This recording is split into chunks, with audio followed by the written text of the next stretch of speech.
Hello বন্ধুরা, লক্ষ্মীর ঝাঁপি সিরিয়ালের আজকের এপিসোডে তোমরা দেখতে পাবে এদিকে তো ঝাঁপি দীপেদের বাড়িতে এসে একদম সিদ্ধান্ত নিয়েই নিয়েছে যে সে তার মামার বাড়ি চলে যাবে চন্দননগরে সব ছেড়ে দিয়ে।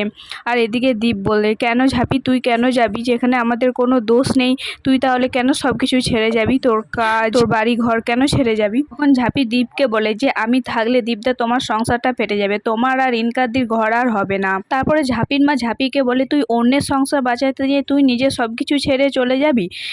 হ্যাঁ মা, চলে যাব। তখন দীপের বাবা বলে যে না মা, যেও না মা, থেকে যা, এখানে থেকে যা, তোর কোনো দোষ নেই, তুই কেন যাবি, থেকে যা, এখানে প্রশান্তা আসুক দেখবি ঠিক একটা উপায় বেরোবে, তুই থেকে যা।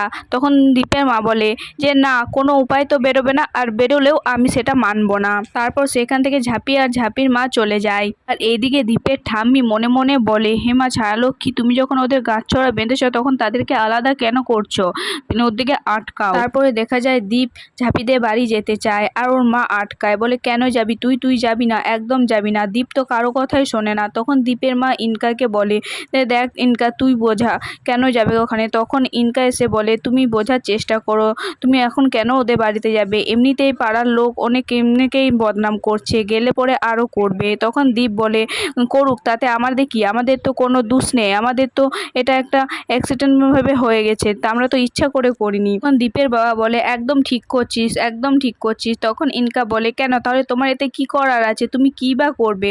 তখন দীপ বলে যে কেন কি, আমার কেন সবসময় কিছু করার থাকবে না। তখন যেমনি আমার আর সেদিনও যেমনি আমার আর ঝাঁপির কিছু করার ছিল না, এখন আমারও কেন আজ কিছু করার থাকবে না, আমার জন্য আজ ওদেরকে কেন বাড়ি ছেড়ে যেতে হবে। তারপর দেখা যাবে দীপেদের বাড়িতে ক্ষীরগঞ্জ থেকে কয়েকজন লোক আসে।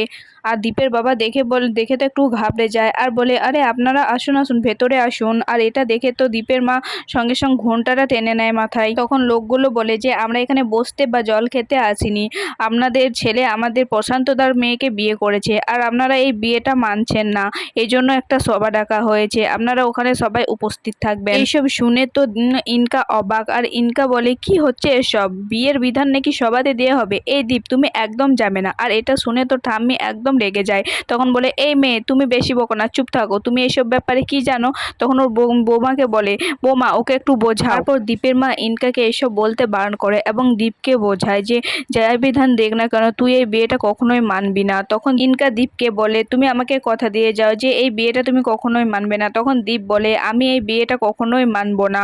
এইসব দেখে তো দীপের বাবা বলে, এর জল কিন্তু অনেক দূর গড়াবে। তখন তো ঠাম্মি মনে মনে বলতে থাকে যে গড়াক গড়াক, জল গড়াক, গড়িয়ে ঘটি অব্দি আসুক দেখিনি, কারণ ছায়ালক্ষ্মী এতক্ষণ যা করেছে ভালোই করেছে, আর যা করবে ভালোই করবে। তারপরে তো ওরা সবাই যায় সভাতে। সবার যে প্রধান সে পুরোহিত মশাইকে বলে, জন্ম মৃত্যু বিয়ে তিন বিধাতা নিয়ে কি বলেন পুরোহিত মশাই। তখন পুরোহিত মশাই বলে, একদম ঠিক, নাহলে সেদিনই কেন ওরা জামপোতাতে বেরোবে বলো, সব মা ছায়ালক্ষ্মীর ইচ্ছে। তখন দীপ বলে, এসব আপনাদের বিশ্বাস, আমরা বিশ্বাস করি না, আমরা একটি কোইন্সিডেন্ট বলে মনে করি। একটা বিয়ে দুজনকে সম্মতি দিয়ে দেওয়া হয়, আর সেদিন না আমার ইচ্ছে ছিল না ঝাঁপির ইচ্ছে ছিল, আমার দিকে তো জোর করে বিয়েটা দেওয়া হয়েছিল। তারপরে তো দীপের বাবা এদিকে মনে মনে বলতে থাকে, এই দিন দেখালে মা ছায়ালক্ষ্মী দীপ মোড়ল মশাইয়ের মুখের উপর কথা বলছে, আমার তো ভয়েই কি হয়ে যাচ্ছে।